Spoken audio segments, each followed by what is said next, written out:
कत्ल करोगे, ऐसी मोहब्बत। जरा सोचिए।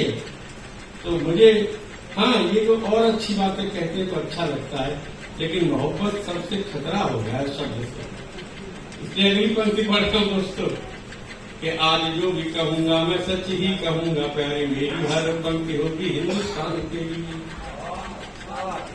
और मेरे गीतों का हर एक बंद कर देगा बात सोचने को बैठे हर नौजवान के लिए।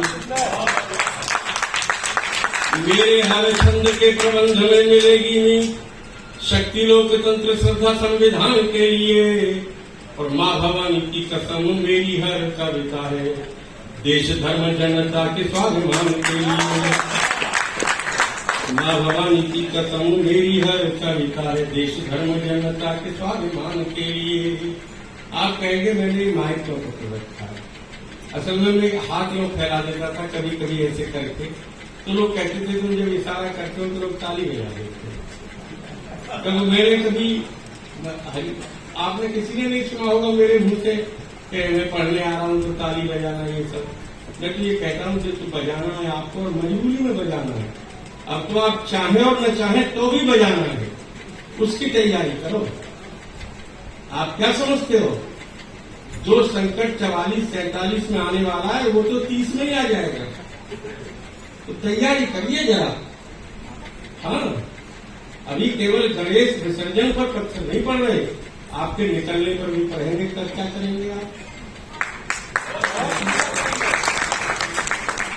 ये नहीं स्थिति। तो मैंने जब से उन्होंने कहा कि यह इशारा कर देता है, लोग ताली बजा लेते हैं, कोई पुरस्कार समझता है, कोई कुछ समझता है, तो मैंने ये दोनों हाथ बांध लिए, लेकिन मैं हाथ ही नहीं खोलूंगा।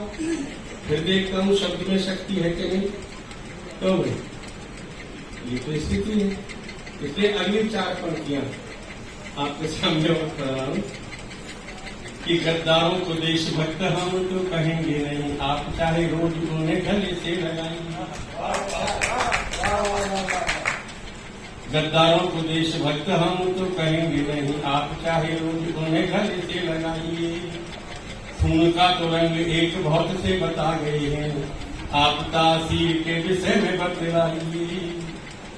चाहते हो एकता तो हासिमुलपुरा में बसो, मेरठ का वो मोहल्ला जहां से बशीर बद्र को भागना पड़ा।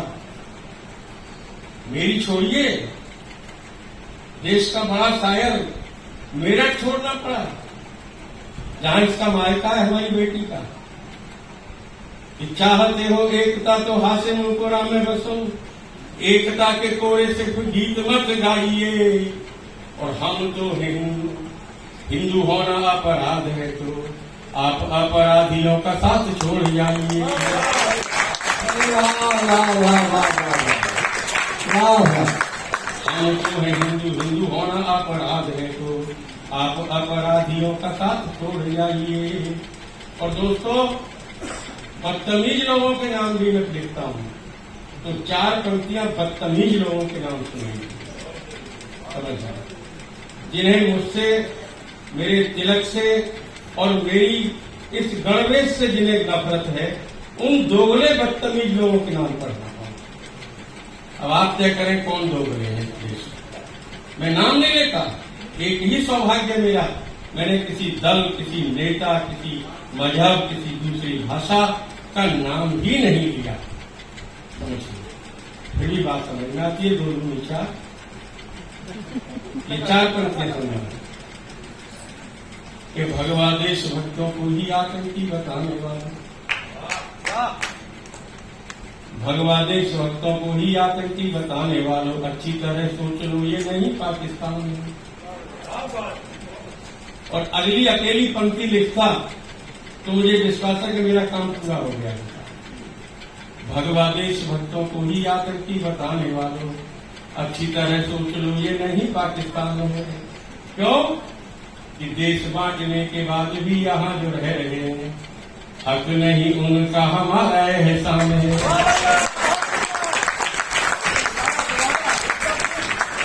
यही पॉलिटिकल साइंस पढ़ने का फायदा है। कोई बहस करे इस देश में और किसी खानदान का बहस करे, समझिए, किसी खानदान का, 11.5% लोगों को 23% संपत्ति, भूमि सब कुछ दे दिया गया, फिर भी 3.5 करोड़ यहां रह गए, जो अब 20 करोड़ के लगभग।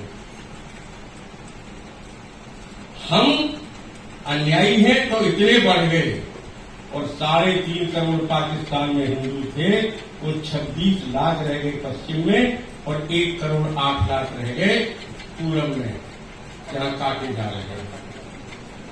वो सेकुलर है। अब आप अंदाज लगाना, ये है पॉलिटिकल साइंस पढ़ने का, पढ़ाने का फायदा। सुने कि भगवा देशभक्तों को ही आतंकी बताने वालों, अच्छी तरह सोच लो, ये नहीं पाकिस्तान है। क्यों कि देश बांटने के बाद भी यहां जो रह रहे हैं, हक नहीं उनका हमारा एहसान है।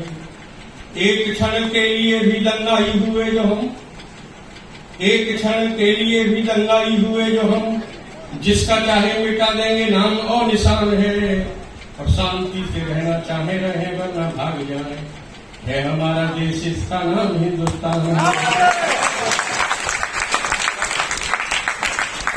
शांति से रहना चाहे रहे वरना भाग जाए, है हमारा देश, इसका नाम हिंदुस्तान है।